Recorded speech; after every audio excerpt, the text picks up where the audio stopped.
라는 제목의 말씀의 은혜를 나누려고 합니다. 우리가 교회 안에서 제일 많이 듣게 되는 말이 믿음이 중요하다, 믿음이 중요하다, 믿음으로 구원받는다 라는 말들을 참 많이 듣죠. 그리고 또 믿음으로 살아야 한다 라는 말을 참 많이 듣습니다. 그런데 정작 믿음으로 살려고 한다고 할 때 믿음으로 사는 게 무언가 또 막연한 것도 사실입니다. 우리는 보는 것으로 살지 않습니다. 아는 것으로도 살지 않습니다. 그렇다고 느끼는 느낌 가지고 살지도 않죠. 우리는 믿음으로 사는 사람들입니다. 때로는 고단한 인생길 같고 힘겨운 오늘이지만 하나님께서 베풀어 주시는 은혜를 힘입어서 예수님을 믿는 믿음의 눈을 가지고 오늘을 살아가는 것이죠. 바라옵기는 오늘 이 예배 시간에 저와 여러분의 믿음의 눈이 떠서 주님을 바라볼 수 있게 되기를 축복합니다. 예배 시간에 개인적인 한 분을 이렇게 지칭해서 말씀드리는 게 신뢰가 되겠지만 참 저분은 정말 저에게 있어서 날마다 믿음의 도전을 주시는 분이에요. 우리 교우 중에 지금 이 예배 가운데 말기암 환자가 계신데 이미 6개월 전에 사형 선고를 받으셨어요. 그리고 3주 전에는 더 이상 정신도 없고 호흡도 안 되고 일어설 힘이 없어가지고요, 자녀가 아버지 장례를 다 준비해놓고 묘자리를 준비해놨다고, 그런데도 주일날 교회를 오시겠다는 거예요. 아내가 못 가신다고 했는데도 죽으면 교회에서 죽겠어. 그리고 교회를 예배를 드리려고 하셨던 분이 계신데 주중에 전화가 와서 신방을 갔어요. 그랬더니 살아나 계신 거예요. 여러분, 그분이 이런 말씀을 하세요. 목사님, 저는 주일날 예배 드리는 게 너무 좋습니다. 마지막 주님 앞에 가기 전까지 예배 드리다가 천국 가고 싶어요. 오늘 교회 오셨다고 해서 다음 주에 어떻게 될지는 모릅니다. 그런데 하나님께서 오늘 건강한 모습으로 교회에 오셔서 예배하게 하셨는데요, 우리 한번 응원하고 축복하고 기도하는 마음으로 우리 이건호 성도님 위해서 박수 한번 쳐주시겠어요?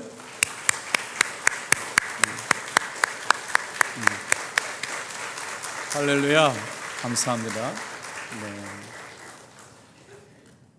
천주교에 다니시다가 10년 넘게 세계 우상을 섬기는 것이 구원이 있지 않다라고 하는 성경 말씀을 읽고 개종을 하셨어요. 그리고 나서 어려운 항암 시간들을 지나고 나면서 고쳐주시면 간증이고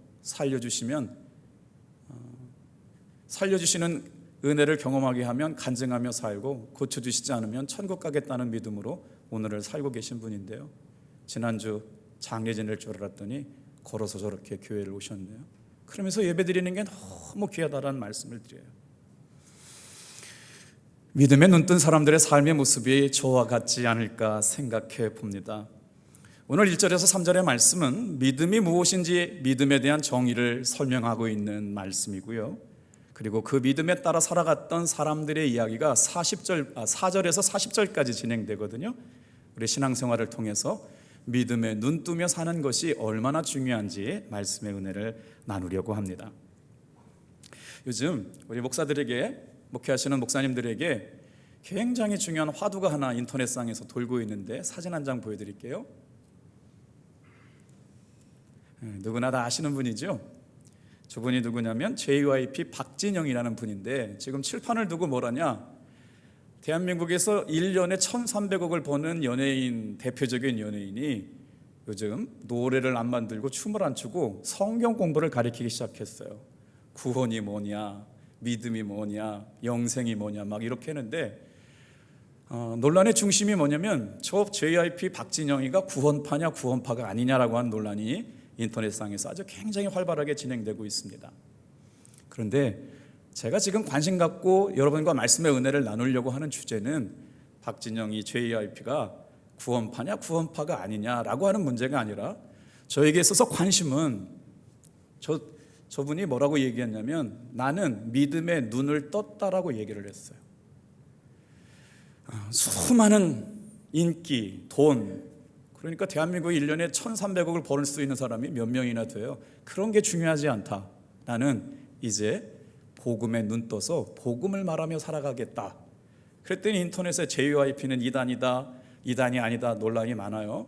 제가 오늘 그런 믿음의 논란 가운데 우리의 삶을 과연 어떻게 바라보며 살아가면서 믿음에 눈뜬 사람들의 삶은 어떠할까 묵상해 보려고 그래요. 자, 박진영 씨가 자기가 믿음에 눈뜬 순간을 이렇게 얘기했는데 한번 잘 보세요. 여러분도 한번 판단해 보세요. 내가 믿음에 눈뜨게 된 날은 2017년 4월 27일 밤 10시였다. 일부 예배 때는 알아들으시던데, 내가 구원의 은혜를 깨달은 날은 2017년 4월 27일 밤 10시였다. 그때 나는 히브리서 10장 10절 말씀을 읽고 있었고, 히브리서 10장 10절의 말씀을 읽을 때 그 말씀이 내 육신 속으로 파고들어서 믿어지게 되었다, 이렇게 얘기했어요. 믿으려고 노력을 했는데 믿어지지 않았는데, 그날 밤에는 그 말씀이 내 심령 가운데 임하여서 그냥 믿어졌다, 이렇게 얘기했거든요. 한번 우리 어떻게 한 말씀이 영혼을 변화시키는지 한번 볼까요? 어떤 말씀일까요? 시작. 이 뜻을 따라 예수 그리스도의 몸을 단번에 들이심으로 말미암아 우리가 거룩함을 얻었느니라. 박진영 씨 이야기는 자기는 거룩함에 이르는 무리에 자기가 속해 있지 않았다고 생각을 했다는 거예요. 그런데 이 말씀을 읽다가 예수 그리스도를 단번에 2000년 전에 희생의 제물로 드리신 것은 나를 구원하시는 일이 그 안에 이루어졌다라고 하는 게 너희가가 아니고 우리가 거룩함을 얻었다라고 하는 게 은혜가 됐대요. 참 놀라운 일이 아닐 수가 없어요. 주님이 하신 일이 나와 상관없는 일이 아니라 바로 나를 위해서, 여러분을 위해서, 나와 여러분 모두 우리를 위해서 주님이 하신 일인 줄 믿어지게 되기를 주님의 이름으로 축복합니다. 자, 그리고 나서 이가 자신이 성경을 읽으면서 깨닫게 된 진리를 10가지를 써놨는데, 저도 읽어보면서 참 다른 사람이다, 탁월하다. 여러분 한번 잘 보세요. 자기가 성경을 읽으면서 성경의 진리를 깨닫고 나서 10가지를 정리했는데, 이렇게 정리했는데 시간상 몇 가지만 읽어볼게요. 첫째, 성경의 저자는 하나님이라는 것은 하나님이다. 성경의 저자는 하나님이며 하나님은 우주를 창조했다. 그 우주 안에는 뭐가 있느냐? 시간, 공간, 인간이 담겨져 있다. 이것도 참 독특한 해석이에요. 두 번째, 하나님이 역사 속에서 선택한 인간들의 영혼을 움직여 이 책을 기록, 편집, 번역, 유지하게 하셨다. 세 번째, 하나님은 모든 걸 창조하셨고 그 창조의 목적은 인간과 함께 사랑하며 살기 위해서 하신 일이었다. 그리고 네 번째, 사랑하기 위해서는 반드시 자유의지가 있어야 하므로 하나님께서는 인간에게 자유의지를 주셨고 또 그 자유의지를 사용할 수 있도록 인간 앞에는 2개의 선택길을 열어주셨다. 하나님이 가라고 하시는 길과 사탄이 가라고 한 길이 있었다. 다섯 번째, 인간은 하나님의 말을 버리고 사탄이 가라는 길을 선택하였기 때문에 하나님이 가면 죽는다고 말한 길을 선택함으로써 시간과 죽음의 노예가 되었다. 자, 자기가 지금 깨달은 진리를 정리하고 있어요. 그래서 인간이 느끼는 허전함, 허무함, 두려움 등은 시간의 노예 때문에, 노예가 되었기 때문에 생기는 것이기에 이 시간의 영향으로부터 벗어나는 것, 다시 말해 죽음으로부터 벗어나는 것, 이것이야말로 구원이다. 이제 넘어가서, 하나님은 지금으로부터 몇 천 년 전에 기록된 성경책에 인간의 과거와 미래와 오늘 현재, 특별히 유대인의 미래를 다 예언해 놓으심으로써 자신이 시간 밖에 있는 존재라고 하는 것을 증명해 주셨다. 그다음에 제가 주목한 단어가 이제 9번째, 10번째, 9번째, 10번째. 미래를 다 아시는 하나님은 인간이 죽음의 길을 선택할 것을 아시고 미리 아시고 그들을 구원할 방법을 만드셨는데, 그 구원의 방법이 바로 예수 그리스도를 믿게 하는 것이었다. 머리로, 논리로는 이해가 되지 않았지만 마음에서 머리로 믿어지는 것 차이가 오늘 이 밤에 일어났다. 다시 말해 예수를 믿으려고 노력하고 애쓰는 것이 아니라 믿어져 버렸다. 굉장히 심각하게 받아들이고 계세요. 심각한 건 아니고, 이렇게 자신의 인생 가운데 구원에 눈뜨고 믿음에 눈뜬 것을 정리한 사람이 구원파일까요? 구원파가 아닐까요? 그래서 오늘 제가 말씀을 묵상하다 무슨 생각이 들었냐면, 지금부터 그가 써내려가는 믿음의 삶의 열매를 보고 그는 구원파인지 구원파가 아닌지, 그의 믿음이 진짜인지 가짜인지가 드러나게 될 거라고 생각이 됩니다. 자, 오늘 11절에 히브리서 11장 말씀이 시작되기 전에 히브리서 10장 마지막 절의 결론이 뭐냐면요, 거룩함에 이르는 믿음을 가진 사람들이다라고 저와 여러분들을 소개하고 있어요. 우리 히브리서 10장 39절은 같이 읽어볼게요. 시작. 우리는 뒤로 물러가 멸망할 자가 아니요 오직 영혼을 구원함에 이르는 믿음을 가진 자니라. 다 같이 한번 따라합시다. 멸망할 자가 아니요 오직 영혼을 구원함에 이르는 믿음을 가진 자라. 히브리서 기자가 오직 영혼의 구원함에 이르는 믿음을 가진 사람들이 누구냐? 바로 오늘 이 시간에 나와서 예배하는 사람들이라고 하는 것이죠. 그리고 나서 11장에 넘어오면서 믿음의 사람들, 믿음의 영웅들, 하나님과 더불어 사귀며 살면서 하나님의 살아계심을 생생하게 경험하고 살아갔던 사람들의 이야기들을 히브리서 11장에 기록해 놓고 있어요. 자, 어떻게 어느 순간에 믿음의 눈을 뜨며 살게 되었을까요? 아마 이 시간에 이 자리에 나와 있는 분들 중에 믿음의 눈이 떠지지 않은 사람은 예배하기 힘들었을 거예요. 어쩌면 정말 하나님께서 깊이 저와 여러분들을 만나주셨음에도 불구하고 그때나 그 시간이나 감격을 제대로 정리해보지 못했기 때문에 이 감격을 누리지 못한 것뿐이지 저와 여러분들은 분명히 하나님의 풍성한 은혜 가운데 있었습니다. 그래서 어떻게 믿음의 눈이 떠지고 영생함을, 영혼의 구원함을 이루는 믿음을 간직한 채 신앙생활을 할까, 오늘 세 가지 말씀을 묵상해 보려고 그래요. 여러분, 믿음의 눈이 떠지는 건 언제일까요? 첫 번째 한번 따라해 주시겠어요? 자, 시작. 하나님의 말씀으로 믿음의 눈을 떴습니다.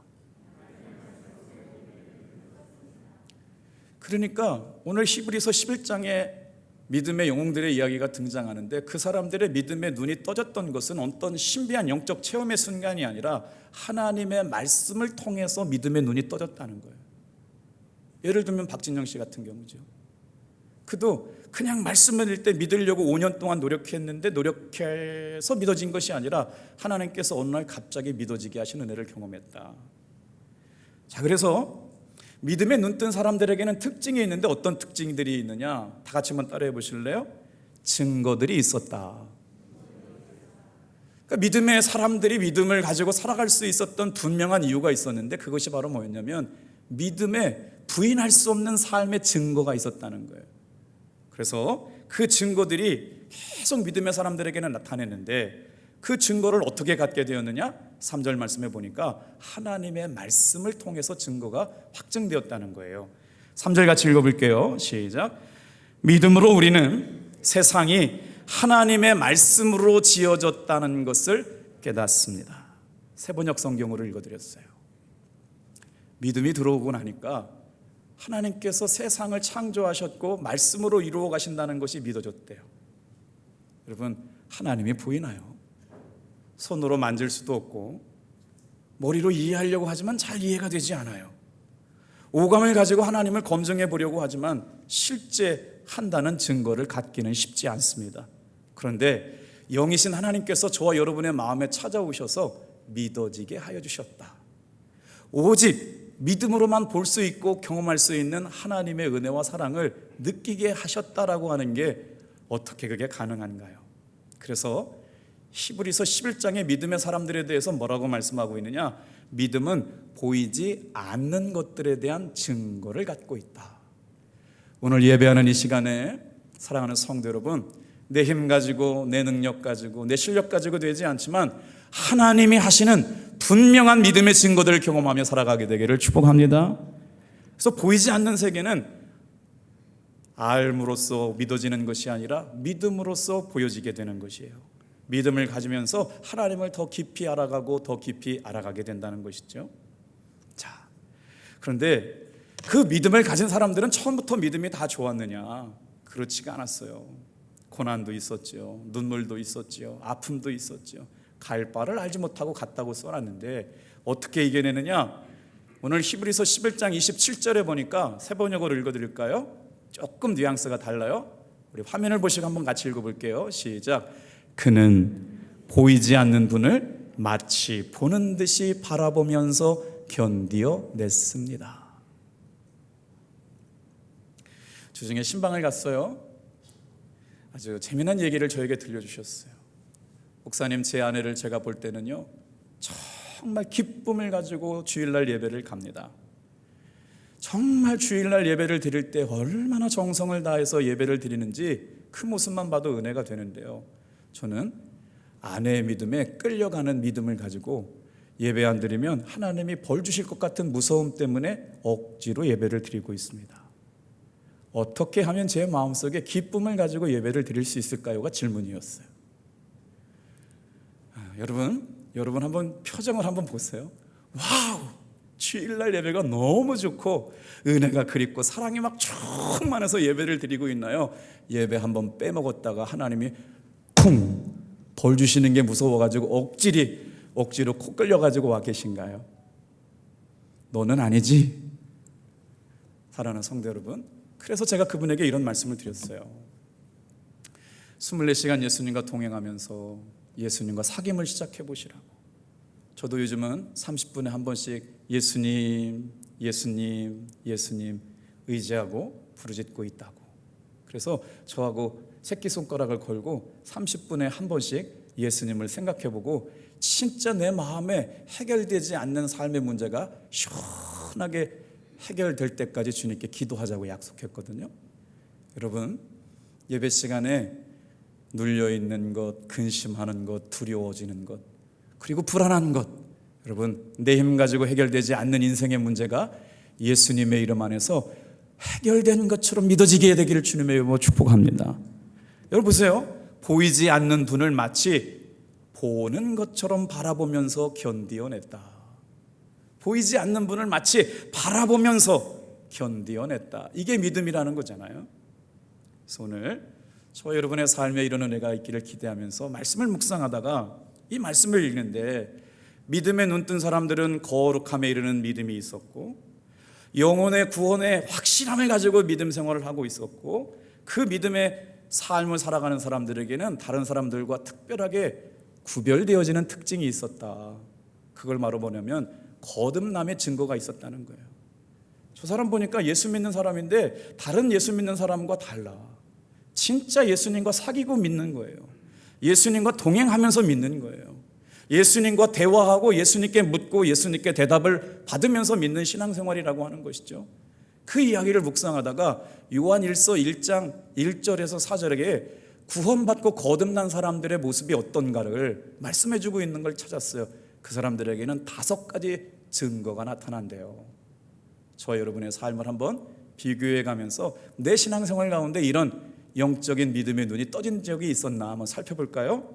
자, 요한일서 1장 1절부터 4절 말씀을 우리 한번 읽어볼게요. 제가 새 번역 성경으로 좀 읽어드릴게요. 여러분 성경 갖고 읽으면 돼요. 시작.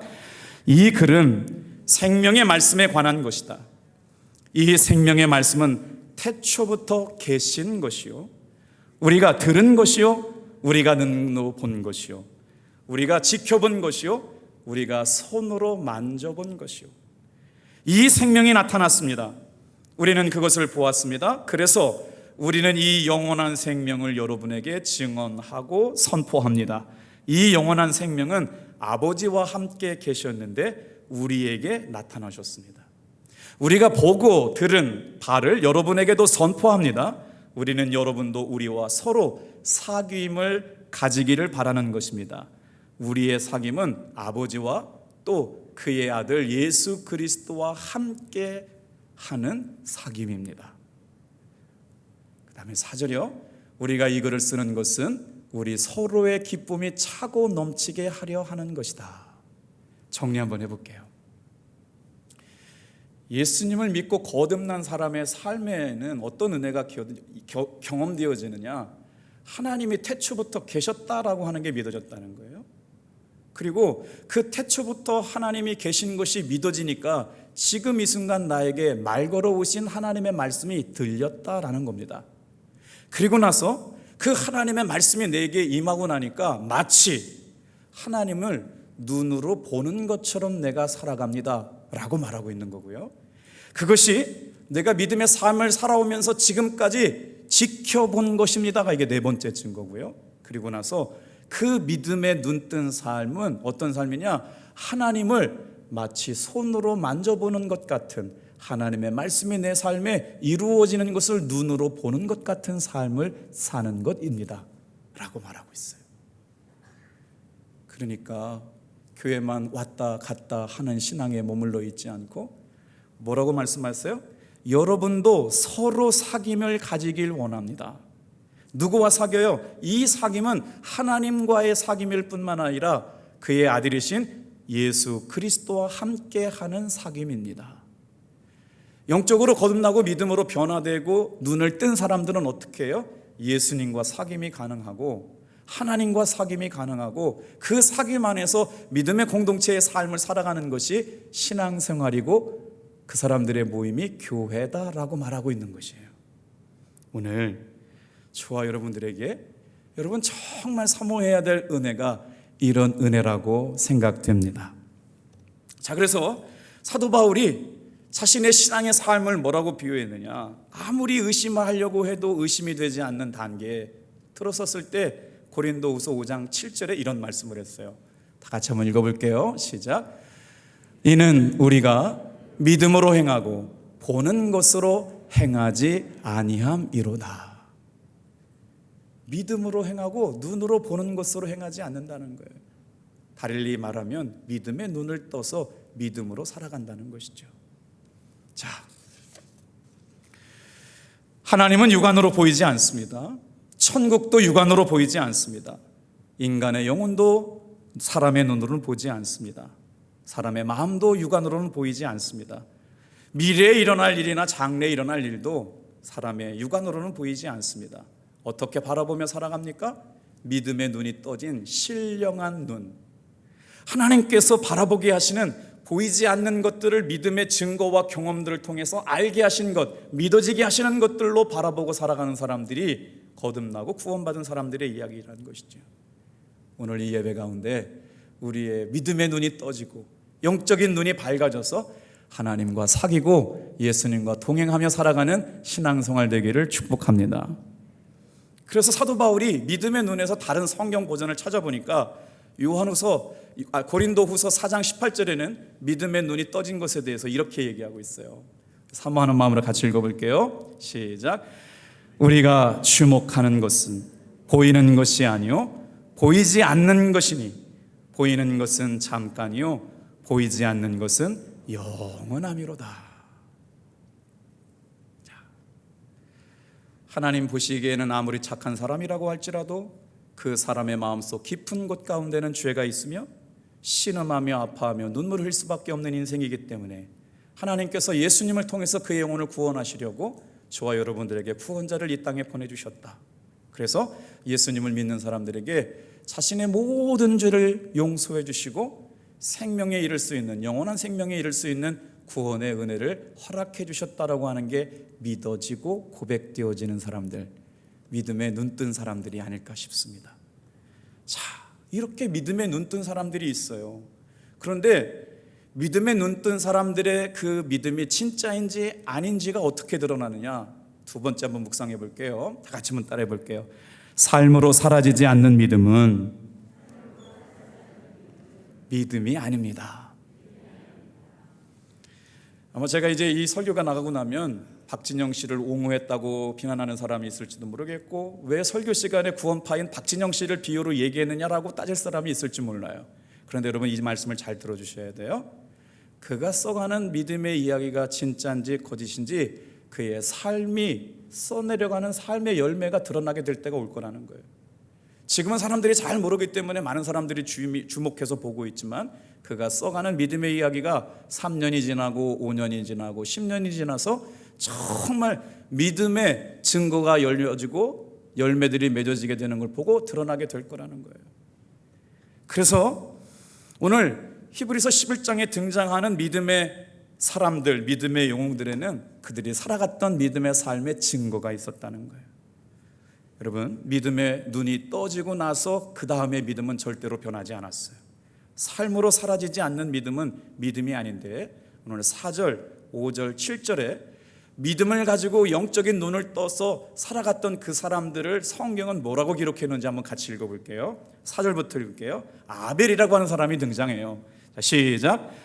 믿음으로 아벨은 가인보다 더 나은 제사를 하나님께 드림으로 의로운 자라 하는 증거를 얻었으니. 5절이요. 믿음으로 에녹은 죽임을 보이지 않고 옮겨졌으니 뭐라고 증거를 갖게 되었대요? 하나님을 기쁘시게 하는 자라는 증거를 받았다. 7절 노아는 믿음으로 노아는 아직 보이지 않는 일에 경고하심을 받아 경외함으로 방주를 준비하여 그 집을 구원하였으니 믿음을 따르는 의의 상속자가 되게 하셨다. 오늘 저와 여러분들의 믿음이 어떻게 증거될까요? 성경의 믿음의 사람들은 믿음을 따라 하나님 앞에 예배를 드렸는데 그 믿음이 의로운 자라 하는 증거를 갖게 되었대요. 예배 한번 잘 드려가지고요, 하나님 앞에 의로운 자라고 하는 증거를 갖게 되었다는 거예요. 에녹이라고 하는 사람은 하나님 앞에 얼마나 하나님을 기쁘시게 했는지 죽음을 보지 않고 옮겨졌거든요. 그랬더니 그의 삶을 뭐라고 결론 내렸어요? 하나님을 기쁘시게 한 자라고 하는 증거를 가졌대요. 사랑하는 성도 여러분, 오늘 이 예배에 나와서 예배드리는 저와 여러분의 예배가 하나님을 기쁘시게 하는 예배가 되기를 축복합니다. 그랬더니 노아라고 하는 사람은 세상이 그때 당시에 다 타락하게 되었을 때 여러분, 노아는 뭐라고 표현했어요? 그러나 노아는 은혜를 입었더라. 세상이 다 혼란스럽고 무너지고 교회가 타락했다, 목사들이 병들었다, 성도들을 믿을 수 없다고 얘기하는 그때 뭐라고 얘기했어요? 그러나 노아는 은혜를 입었더라. 오늘 이 예배 가운데 나와 있는 사랑하는 성도 여러분, 세상 사람들의 기준이 아니라 하나님의 관점에서 살아가게 되기를 축복합니다. 우리의 믿음의 눈이 열려서 주님을 바라보고 주님이 기뻐하시는 삶을 살아가는 가운데 하나님을 기뻐하시는 자라고 하는 증거, 그리고 그 집을 구원하여서 믿음을 따르는 의의 상속자가 되게 하셨다라고 하는 증거를 갖게 되었다는 거예요. 오늘 저와 여러분은 어떤 믿음의 삶의 열매를 맺어야 할까요? 아무리 믿으려고 해도 믿어지지 않는 자리에 계신가요? 정말 거부할 수 없는 하나님의 은혜 때문에 믿어져 버린 믿음의 단계에 와 계신가요? 삶으로 사라지지 않는 믿음은 믿음이 아닙니다. 오늘 이 예배를 통해서 저와 여러분에게 삶으로 사라지는 믿음이 무엇인지를 한번 생각해 봤으면 좋겠어요. 어느 교회에 건축으로 인해서 분당의 큰 교회가 2, 300억이나 되는 부채를 가지고 당회 때만 되면 큰 어려움에 직면하게 되었대요. 목사님은 수백억의 부채를 생각만 해도 심장이 멎어지는 것 같은 고통을 가지고 목회를 하고 있었는데 어느 날 하나님 앞에 기도하는데 주님께서 남들과 똑같은 목회를 하지 말고 하나님이 기뻐하시는 목회를 하라고 하시는 음성을 들었다는 거예요. 그리고 나서 설교 시간에 지금처럼 여러분, 저는 250억, 300억을 갚을 능력이 없습니다. 저는 죽었습니다. 내가 가지고 있는 삶의 문제를 주님 앞에만 올려드리고 오늘의 삶의 주인은 하나님이시고 문제의 주인도 하나님이시니까 주님의 인도하심을 바라보며 따라가겠습니다 라고 선포를 했대요. 그리고 나서 당회원들한테 여러분, 우리가 믿는 믿음이 진짜 믿음이라면 우리 한번 믿음의 모험을 시작해 보았으면 좋겠습니다. 믿음의 도전을 시작해 봤으면 좋겠습니다. 기왕 부채가 교회에 200억, 300억인데 믿음을 삶에 적용하고 우리 교회 재정부터 하나님 앞에 제대로 사용해 봅시다. 하나님이 기뻐하시는 교회가 되도록 여러분 동의해 주시면 아멘 해주세요. 그랬더니 성도님들이 다 아멘 했대요. 그리고 나서 어떤 일이 일어났느냐, 우리 교회가 살 길은 하나님께서 도와주셔야만 살 수 있는데 우리의 생각대로가 아니라 하나님이 주시는 생각대로 살아보자. 내 경험과 내 판단으로 살아가는 게 아니라 하나님이 주시는 경험과 주님의 뜻대로 살아보자고 말씀을 나누고 나서 이렇게 기도했대요. 우리 교회는 빚이 많다고 소문난 교회인가? 하나님의 사랑이 많다고 소문난 교회인가? 여러분의 삶에는 문제가 많고 걱정이 많고 눈물이 많다고 소문난 인생인가? 그럼에도 불구하고 하나님께서 사랑하셔서 그 문제를 해결하고 살아가는 사람인가 생각해 보자는 거예요. 그래서 하나님의 뜻은 우리 부채 빚 갚느라고 아무것도 못한다는 교회로 소문나는 것보다 부채가 있는데도 불구하고 재정을 하나님이 기뻐하시는 곳에 흘려보내자고 하고 결론 내린 게 뭐냐? 추수감사절 헌금을 재난구호비로 드리기 시작했대요. 맥추감사절 헌금은 교회 부교육자들 분립 개척하는 곳에 드려졌다는 거예요. 그리고 나서 금요 성령 집회에 모여졌던 헌금은 정말 전국에서 도와달라고 오는 어려운 교회를 위해서 쓰기로 결정을 했다는 거예요. 여러분, 그 교회가 이번 코로나를 통해 가지고요 재정 수입이 엄청나게 많이 늘었대요. 왜? 하나님이 기뻐하시는 곳에 교회 재정을 흘려보내니까 세상에 하나님께서 그 교회를 부흥시켜 주셔가지고요 코로나 상황 가운데 얼마나 많이 부흥됐는지 모른다는 거예요. 오늘 저와 여러분이 가지고 있는 삶의 문제가 다 있잖아요. 노력도 해봤고 힘도 써봤고 애도 써봤는데 정말 해결되지 않는 삶의 문제 있잖아요. 진짜 믿음이라고 하는 것, 삶으로 사라지는 믿음이라고 하는 것, 여러분의 삶에 우리 주 예수 그리스도를 믿는 믿음을 적용해보며 살게 되기를 바랍니다. 내 생각, 내 계획, 내 판단이 아니라 주님의 뜻대로 삶을 살겠습니다. 내 눈으로 보이는 현실 바라보지 아니하고 믿음으로 내 삶을, 고난을, 눈물을, 아픔을 뛰어넘는 믿음의 삶을 살아보겠습니다라고 하는 여러분, 이 믿음의 도전이 삶에 적용되어지는 은혜가 매 순간마다 있어지기를 축복합니다. 그때 어떤 일이 일어나느냐? 내 죄, 내 허물, 내 병, 내 저주, 내 죽음을 짊어졌다는 것을 예수님께서 이루셨다는 것을 믿어지게 되며 하나님이 하시는 일을 보게 됩니다. 신방을 가기 위해서 말씀을 다 준비했는데요, 정말 목회할 때 하나님께서 주시는 신비가 있어요. 아마 우리 가족들 중에 암 환자 한 분 안 계신 분이 없을 건데요, 말씀을 다 준비하고 이제 신방을 갔는데 갑자기 하나님께서 로마서 8장 11절 말씀을 저에게 주셨어요. 이거는 설교 원고에 없나요? 여러분 보시게요. 같이 한번 읽어볼게요. 로마서 8장 11절 한번 찾아주세요.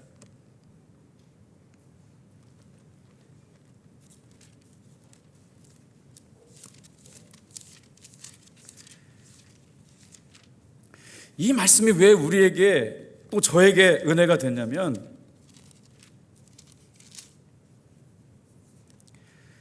그 신방을 가는 목사님이 누구를 위해서 신방을 가고 있었냐면 선교사님이 암에 걸려가지고요 장례 임종 예배를 드리고 가고 계셨어요. 무슨 말씀인지 알죠? 목사님을 초대해놓고 장례 임종 예배를 드린다라고 하는 건 이 선교사님이 조만간에 죽게 됐다라고 하는 거고 장례를 치르게 되었다는 거예요. 그래서 목사님이 성령에 주신 감동대로 말씀을 읽고 이 말씀을 읽어줬대요. 우리 다 같이 나에게 주시는 믿음의 눈이 떠지는 말씀인 줄 알고 크게 한번 읽어볼까요? 시작.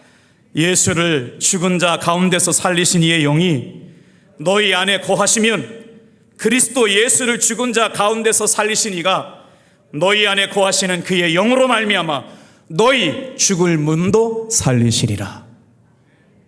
이 말씀을 읽어드렸대요. 그러니까 목회는 내가 하는 게 아니고 주님이 하는 거예요. 장례를 준비하기 위해서 조문 예배를 갔던 목사님의 말씀을 듣고 있던 선교사님이, 목사님은 가셨는데 이 말씀을 붙잡고 계속 읽고 하다가 지금까지 살아계시답니다. 진짜예요, 진짜. 이거 써낸 얘기가 아니고 진짜예요. 다 같이 한번 따라합시다. 너희 죽을 몸도 살리시리라. 이 말씀은 그냥 누구나 다 알고 있었던 말씀이었잖아요. 언제나 들었던 말씀이었잖아요. 그런데 하나님께서 사용하시고 믿음의 눈 뜨고 나에게 주시는 레마의 말씀으로 받아들이니까 죽을 몸도 살리시는 역사가 일어나게 된 줄로 믿습니다. 오늘 저와 여러분의 믿음이 날마다 말씀을 통해서 영적인 믿음의 눈이 열리고 믿음이 삶으로 실천되어지고 적용되어져서 믿음의 실제가 되기를 주님의 이름으로 축복합니다. 그때 이쪽 저쪽에서 들려오는 생생한 은혜와 간증이 있다는 것이죠. 자, 말씀을 읽다가 성경에 이사야 선지자, 에스겔 선지자, 아모스 선지자가 1장 1절에 하나님의 말씀을 듣고 받고 믿음의 눈이 떠지는 이야기가 등장하거든요. 놀랬어요. 자, 아모스의 아들 이사야가 본 계시는 하나님께서 믿음의 눈을 열어주시니까 보게 되었다는 거예요. 또 이게 뭐냐면요, 이사야서 1장 1절 말씀이거든요. 선지자는 하나님께서 말씀을 주셔야만 예언할 수 있는 사람인데 이사야를 불러가지고 믿음의 눈이 딱 떠지고 나서 아모스의 아들 이사야가 하나님이 보여주시는 계시를 보았다. 이건 뭐냐면 영적인 눈이 열렸다는 거예요. 그리고 나서 에스겔 선지자가 이스라엘 민족을 향하여 외칩니다. 1장 1절 부르심을 받았어요. 말씀을 받았어요. 믿음의 눈이 열렸어요. 영적인 세계가 열려진 거예요.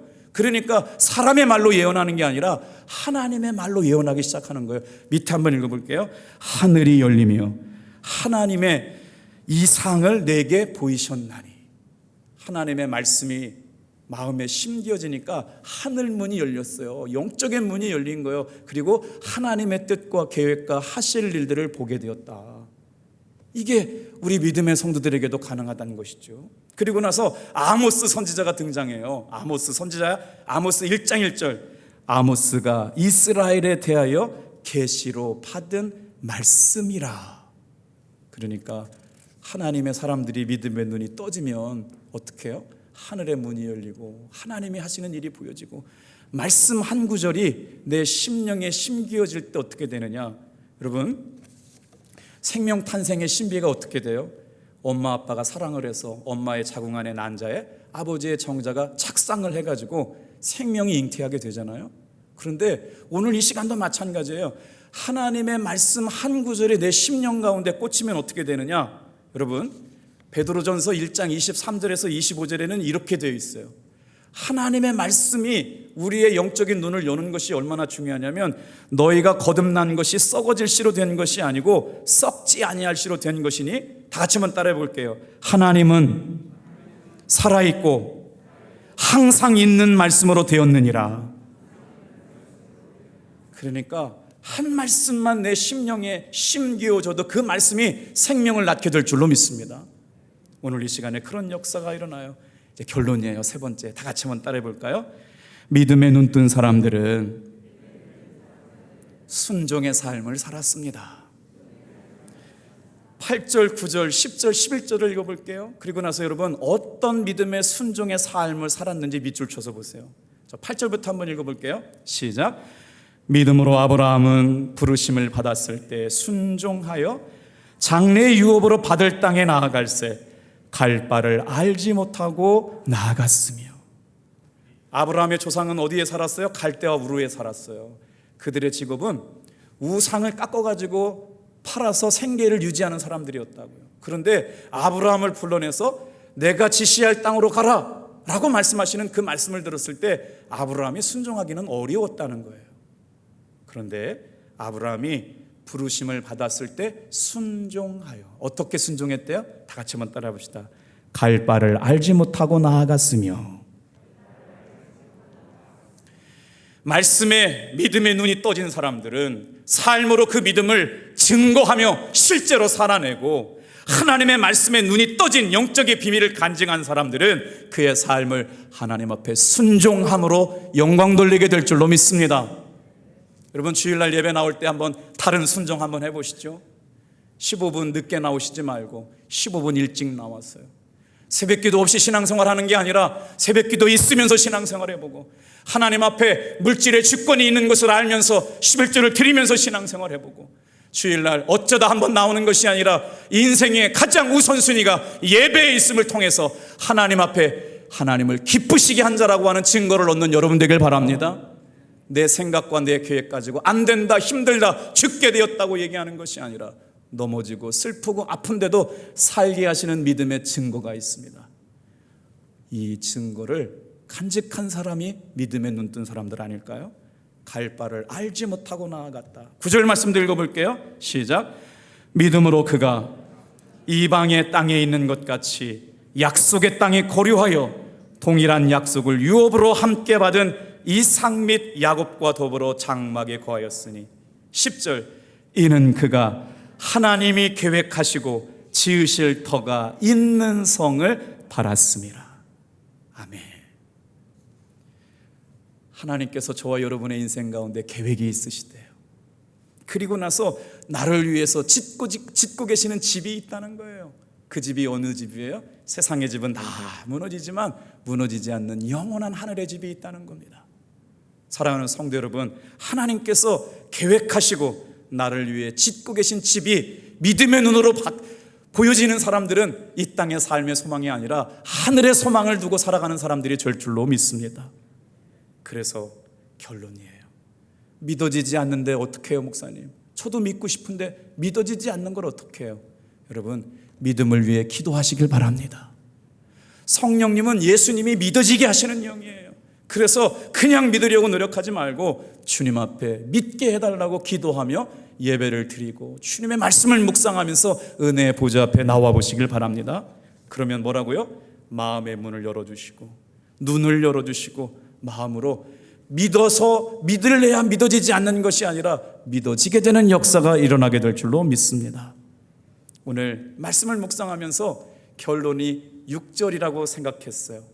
이제 하나님께서 말씀을 통해서 믿음의 눈을 열어주시고 그 믿음을 삶에 적용하고 살아가고 그 말씀이 믿어져서 순종하고 갈 바를 알지 못하고 없는 것을 잊게 하시는 그 하나님께서 어떻게 역사하셨느냐? 우리 6절 나에게 주시는 삶이라고 생각하고 읽고 마치겠습니다. 시작. 믿음이 없이는 하나님을 기쁘시게 하지 못하나니 하나님께 나아가는 자는 반드시 그가 계신 것과 또한 그가 자기를 찾는 자들에게 상 주시는 이심을 믿어야 할지니라. 아멘. 오늘 귀한 예배 시간을 통하여 믿음의 눈이 떠져서 하나님과 예수님과 성령님과 동행하는 은혜의 삶을 살아가기를 축복합니다.